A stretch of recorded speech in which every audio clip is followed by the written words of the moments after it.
It's another edition of Time About the Movies, and today we're taking a look at the 5 films of February 8th, 2008. And coincidentally, they're all comedies this week. So, yeah, we're going to have a fair share of the comedies that I've been using the last couple of episodes, the comedies, to describe the bad comedies. But we do have a couple of good comedies this week, and, well, let's just say that this first one is certainly not a good comedy by any means necessary. It's Matthew McConaughey and Kate Hudson back together again for the first time since How to Lose a Guy in 10 Days. This is Fool's Gold. The director of Hitch. He has no clue how to behave like a responsible adult. You're not gonna hit me. Phil and Tess are looking to put the spark back in their relationship. That was my vote, which belongs to me. Matthew McConaughey, Kate Hudson. You married a guy for the sex and then expected him to be smart. Bet you $1,000. You don't have $1,000. Fine, make it 10. You don't have $10. Fool's Gold. We're flying! Yep. How do we land? Yep.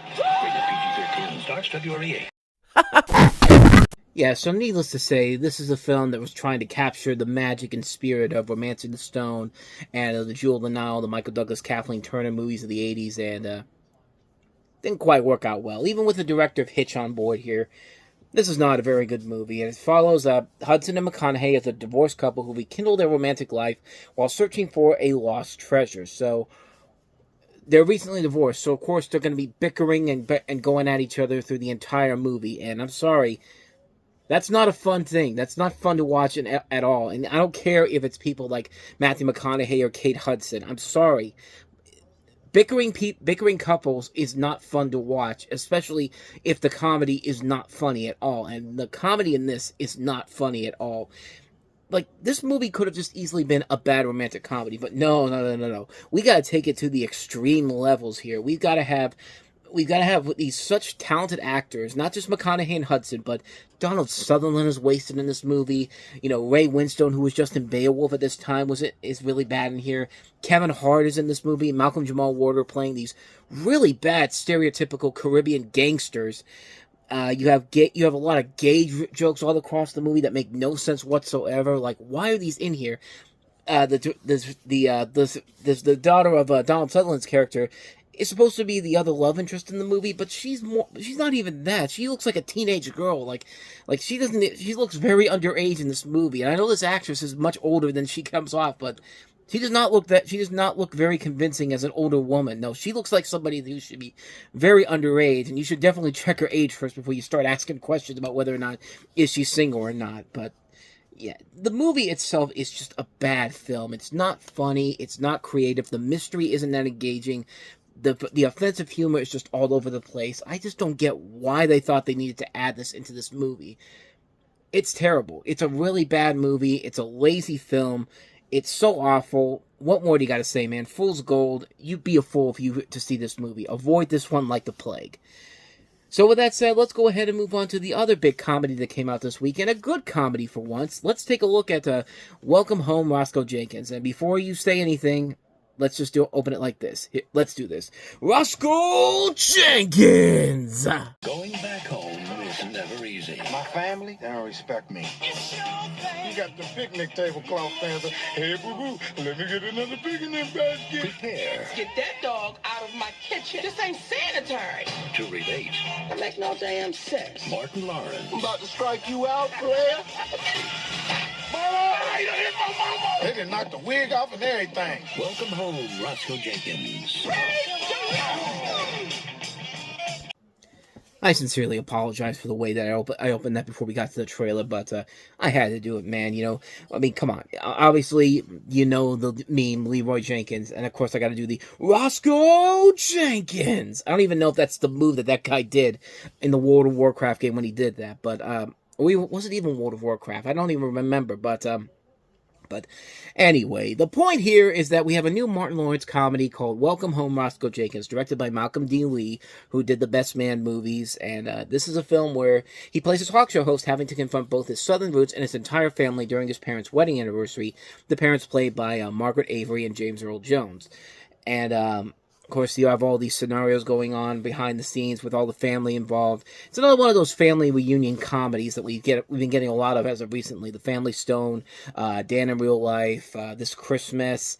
Most of them have been pretty good, and this is one that I think unfairly got thrashed by critics overall when it came out, and it was a film that most people said, oh, it relied heavily on too much lowbrow slapstick or wasn't all that funny. Well, we just had Fool's Gold, which was the #1 movie, and I can tell you, this is a much better movie than fucking Fool's Gold is. But it helps because you have a good director in Malcolm D. Lee, who of course is he the brother of Spike Lee, or was he related to Spike? He's related to Spike. He's the cousin of Spike Lee. The cousin of Spike Lee.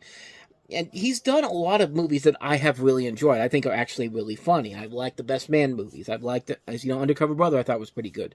Roll Bounce. He's going to do another movie later in the year with Bernie Mac and Samuel L. Jackson and Soul Men.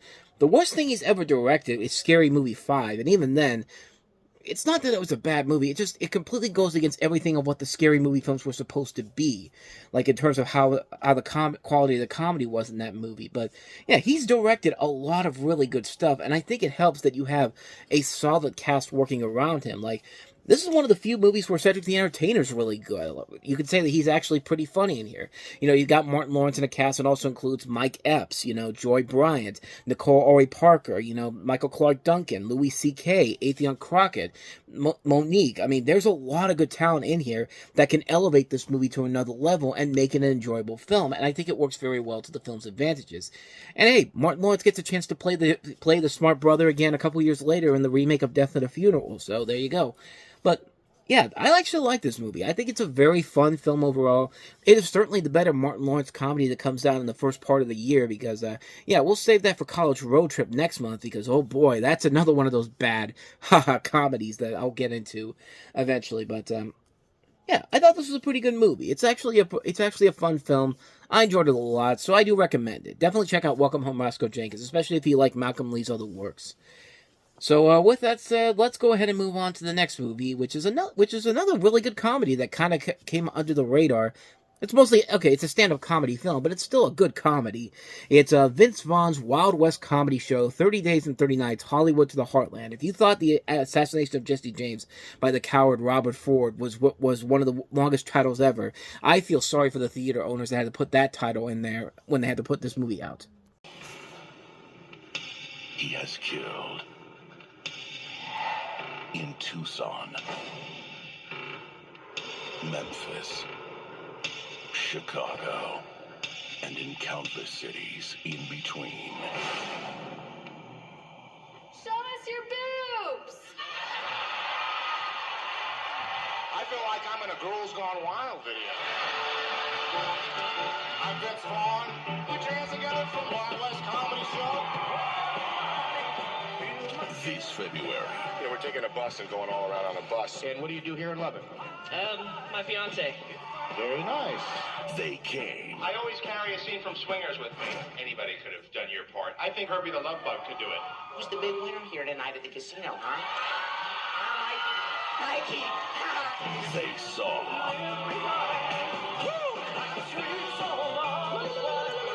They killed. This is insane. Vince Vaughn's Wild West Comedy Show, 30 Days and 30 Nights, from Hollywood to the Heartland. We played 30 cities, and we rocked them all, baby. So here you have a standard stand-up comedy film in which Vince Vaughn, it follows this month-long comedy variety tour with 4 other stand-up comedians in the spirit of the Wild West shows. And he picks 4 comedians from the Comedy Store, Ahmed, John Caparulo, who you've seen in some places, but Brett Ernst. Maybe the most notable one, especially nowadays, is Sebastian Maniscalco, which this is the first time I ever saw him in anything. And of course, 15 years later, actually, he's gone on to become a pretty prolific comedic star in movies and TV shows. But the tour begins on September 12, 2005 in Hollywood at the Music Box and spawns 30 shows over 30 consecutive nights in 30 cities across the U.S. Vince Vaughn acts as the MC, performs improv sketches with surprise guests, as you see Jon Favreau, Justin Long, Keira O'Donnell, and Peter Billingsley. I never realized that he and Vince Vaughn were a producing team together until I saw this very movie. This was the first time I ever put the wheels together that Ralphie was part of Vince Vaughn's group here. But they travel over 6,000 miles on their tour and includes stops in the Western, Southern, and Midwestern states and highlights their performances on stage and contains interviews with the various comedians. And it was one of these movies I saw in theaters. It was playing in my local theater. I wanted to see a new movie, and I thought maybe go check this out because it had Vince Vaughn in it. And yeah, it was actually a pretty good movie. And like I said, it was the movie that made me realize that Vince Vaughn and Ralphie were working together all the way back into the days when, they were doing that CBS After School Special, which they show in here. And I remember seeing this in high school. They would show this in gym class, that particular one where Peter Billingsley's high on drugs or something like that, or steroids. But yeah, that's what I always remember about that. And yeah, it's pretty fun what they do with a little bit there, and it definitely shows that Ralphie has definitely changed in the 28 years, 18 years since this came out. I'm thinking it's 2018, but no, 2008. But yeah, overall, it's a really good, fun documentary. It's a really good stand-up from all the comedians all across the board. In-depth interviews overboard. There's one with, I think John Caparillo's the one who's kind of like the Larry the Cable Guy of the group, except I think much funnier. There's one bit that I always like in this where, he gets confused for like somebody insulting him on stage and or something like that. He thought he said something that got somebody upset overall, and they spend a whole lot amount of time on him just thinking did I do something wrong and all that, and then they had to have somebody come back and say hey, it wasn't your fault, it wasn't anything like that. And I like that there's little scenes like that in there. It's been a while since I've actually seen this movie, but I do remember that in particular. Like I said, I thought all the comedians played their parts very well. I thought they had a lot of good comedy sketches in there. It's a very underrated stand-up film. It's one you should definitely check out, especially if you like Vince Vaughn and you want to see him do something more on the lines of something that is not usually inside of his norm. I don't think he's ever been a stand-up comedian up to this point, but he plays it like he's done it for years now, and it works very well for what he's trying to do. I liked it a lot. I thought it was a very fun film. It's one you should definitely check out.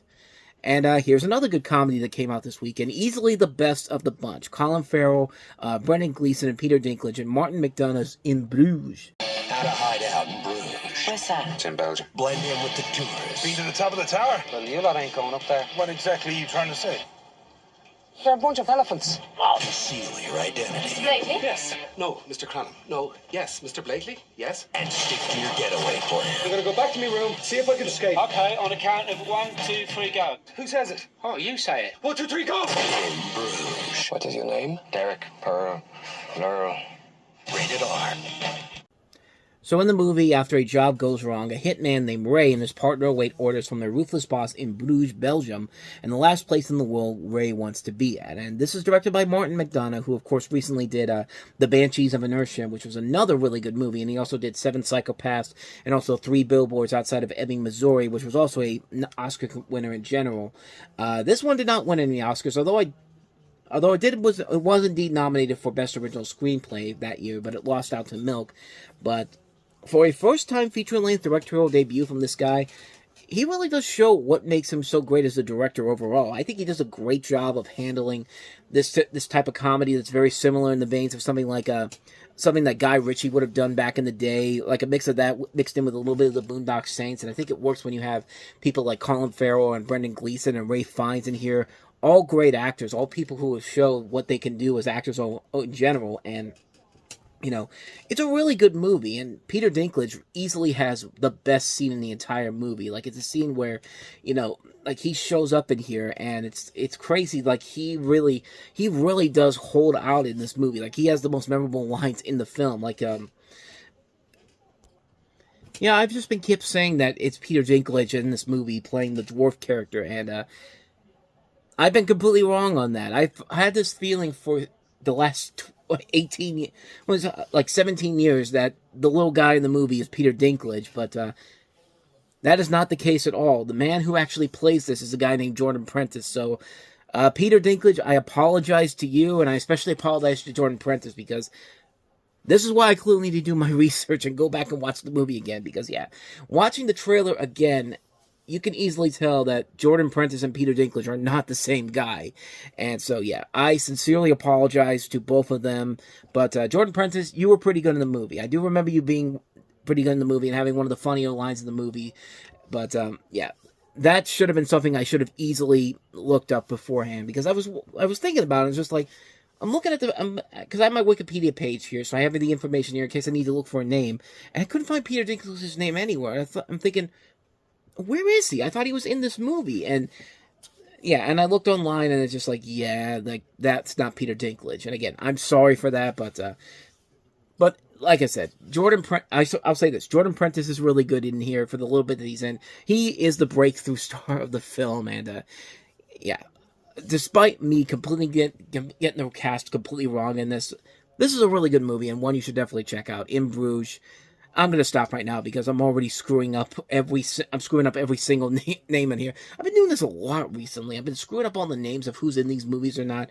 I need to do more of my research on these movies, but you should definitely check out In Bruges regardless. It's a great film, definitely worth checking out. So, with that said, let us move on to the last one we have here. Let me get on out of here before I screw up any more. Paris Hilton and Christine Lottie in The Hottie and the Nottie. Christine Lankin, I should say. There I go again. We have a new student today. You never forget your first love. Her name is Christabel. Just ask Nate Cooper. 20 years later, Aren't you Christabel Abbott? I think we went to school together. Nate Cooper. he's getting a second chance. So what is it that you do these days? I am a personal trainer. You should check out my gym. My roommate and I are going there this afternoon for yoga. Do you want to come? Yeah. But the only way to get her Hey, Cooper. is to get past You remember June? her. Yes, who could forget June? It's a very well-known law of physics. The hotness of one girl is directly proportional to the ugliness of her best friend.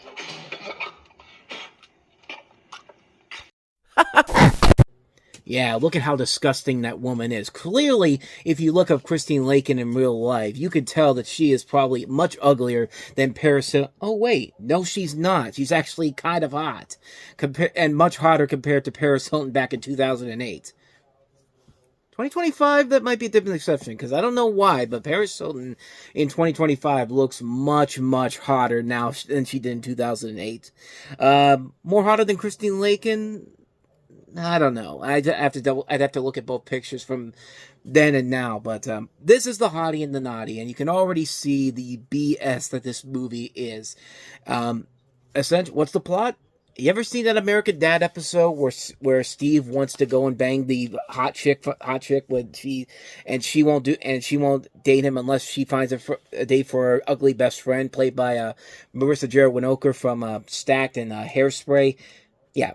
Imagine that, except not as funny, not as clever, and much, much stupider, and much more ridiculously bad. This is a film that they had such high hopes for. Supposedly, this was supposed to be a Christmas release for a wide release. Like, they thought this was going to be the biggest hit of the holiday season, and yeah, that was not the case at all. They realized, oh wait. We realized that we have a movie with Paris Hilton, and she's supposed to be the hottie of this movie, and not the other chick who is a million times much hotter than she is in real life. And again, at that time, but the point I'm trying to make here is that the movie is terrible. This is a really, really bad movie that has had the story done much better in. Like I said, American Dad. American Dad had 30 minutes to do this story, and they did a much better job in it than anything that this movie does. This movie wastes a lot of good talent in here. Julie Moore can be very funny. I've seen him in a lot of movies where he can be very funny. You know, Christine Lankin is a very good actress. You know, you watch her on Step by Step. She's been in a lot of other good comedies as well. She's great on Family Guy playing Joyce Kinney. There is a lot of good people that involved in this movie, but this movie is such a bad one-note premise, and it doesn't have anything of value that makes it worth it in the long run. And it's just such a terrible movie, and it really did seem like a last-ditch effort to save whatever was left of Paris Hilton's acting career, because, yeah, acting, if you will, because, yeah, when your biggest movie is House of Wax and you weren't even great in that, there's clearly a problem here, and it's you. You're the problem with this movie. You should just not even bother acting.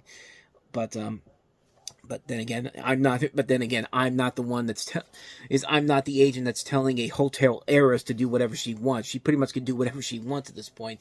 And I loved how around the time of this movie, they made it seem like this was such a big deal for this movie bomb, because heaven forbid that Paris Hilton doesn't have enough money to do whatever the hell she wants.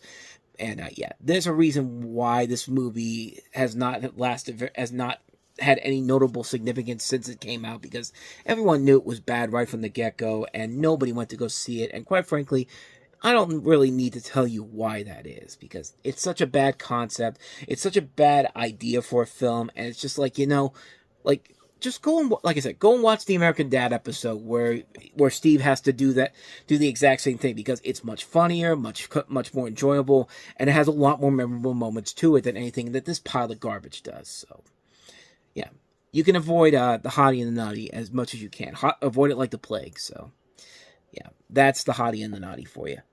And so, with all of that said, we wrap up another edition of Time About the Movies, and hey, I actually get to retire the haha comedy bit for at least 1 week, because next week we have 5 movies, and most of them are actually not as bad as you would think. We have Hayden Christensen starring in the sci-fi thriller Jumper. We have Spiderwick Chronicles with Freddie Highmore in it, and Seth Rogen and Nick Nolte among the voice cast. Step Up to the Streets, a sequel to Step Up, which is radically different than Step Up is, but in the best possible way.